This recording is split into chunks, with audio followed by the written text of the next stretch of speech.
आप लोगों को आरंभ में कहा कि हम सब मनुष्य हैं और मनुष्य जीवन की सार्थकता इसमें है कि हमारे जीवन में शांति हो, सुख हो।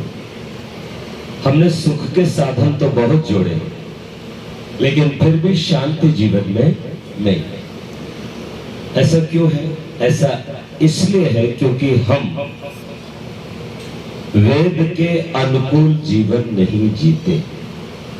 जब कोई भी ऋतु परिवर्तन होता है, हम हमेशा दुहाई देते फिरते। देखो, वेद का एक मंत्र कह रहा था, वसंत इन्नु रंत्यो ग्रीष्म इन्नु रंत्या। मुझे बसंत बड़ी प्रिय है क्योंकि इस ऋतु में चहुओर पुष्प खिले होते हैं। कितना मधुर, कितना सौम्य वातावरण होता है, जीवन महकने लगता है, मुझे बहुत अच्छी लगती है। फिर कहा ग्रीष्म इन्नु रंत्यो, और मुझे ग्रीष्म ऋतु भी बड़ी प्रिय है क्योंकि ग्रीष्म ऋतु न हो तो धरती के अंदर जो बैक्टीरिया है, वायरस है, वो नष्ट नहीं होंगे। धरती जब तपती है तो उससे भी इस पर्यावरण की शुद्धि होती है। मुझे ग्रीष्म भी बहुत प्रिय है क्योंकि इस ऋतु में मुझे नाना प्रकार के फल खाने को मिलते हैं जिनमें पानी की मात्रा प्रचुर होती है।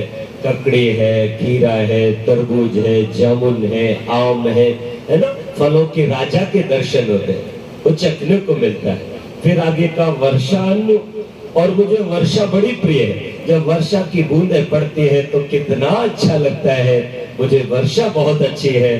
फिर कहा शरद, और मुझे शरद ऋतु, जब वर्षा ऋतु जा रही होती है और वातावरण कितना सुंदर होने लगता है ना, तो मुझे शरद बड़ी प्रिय है। और भीषण ठंड में जब लोग ठिठुरने लगते हैं तो मुझे ये जो हेमंत है, शिशिर है, ये ऋतुएं भी बड़ी प्रिय होती है। खूब कपड़े पहन लो, मोटे हो जाओ, रजाई में घुसे रहो, खूब अच्छा लगता है।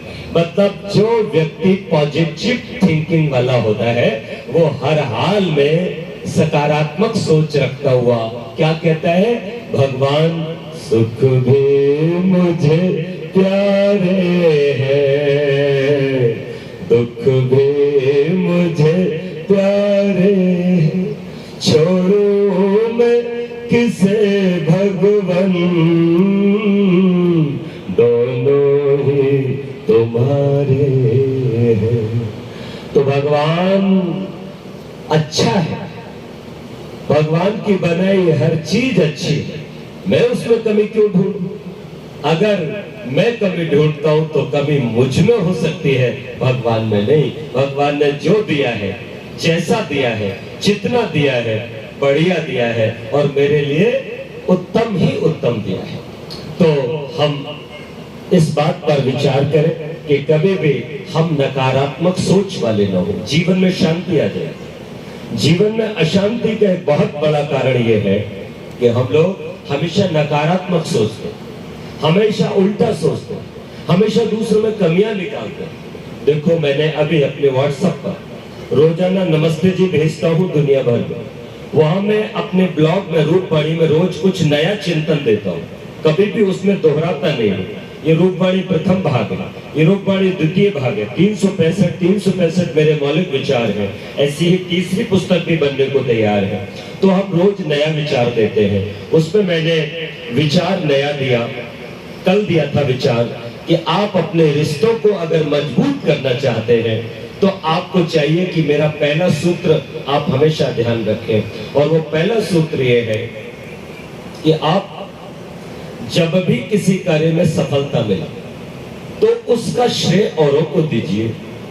किसी भी कारण से सही, आपको दुख मिले, अपमान हो, या आपकी कोई निंदा भी कर रहा है, चुगली कर रहा है, या आपकी हानि हो रही है, तो उसके लिए खुद में चिंतन करो, विचार करो, इसके लिए मैं कितना जिम्मेदार हूं। दूसरे की प्रकृति हो सकती है, दूसरे की आदत है निंदा करने की, तो वेद भी तो कहता है उपेक्षा, उसकी उपेक्षा करो।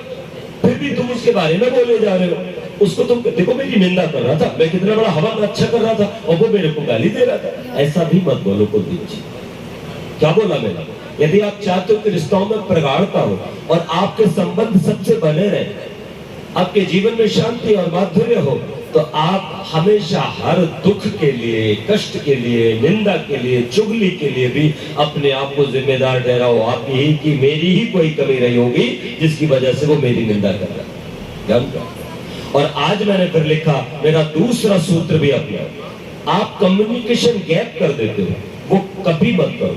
मतलब कम्युनिकेशन गैप का मतलब बेटा होता है कि वार्तालाप में देरी, अर्थात आप लोग कई बार अपनों को फोन ही नहीं करते, अपने माँ बाप के पास बैठ नहीं रहे हो, आप बात ही नहीं कर रहे हो। कई बार तो लोग अपने रिश्ते आसपास, माता पिता, बुजुर्गों के पास, गांव के बड़े बुजुर्गों के पास, और कितने आपके इष्ट मित्र हैं, उनसे बात ही नहीं करते।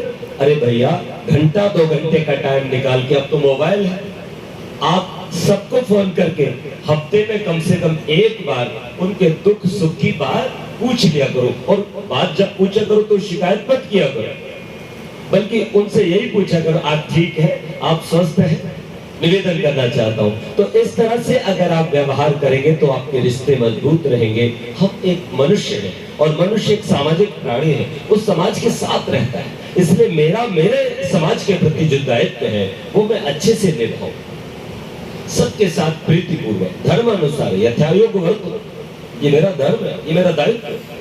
तब मेरे जीवन में सुख होगा, शांति होगी और आनंद होगा। आगे हम बहुत सारे मंत्रों का और भी चिंतन करेंगे। एक बार फिर बोलो, वेद भगवान की। तो कुछ नए लोग आ जाए और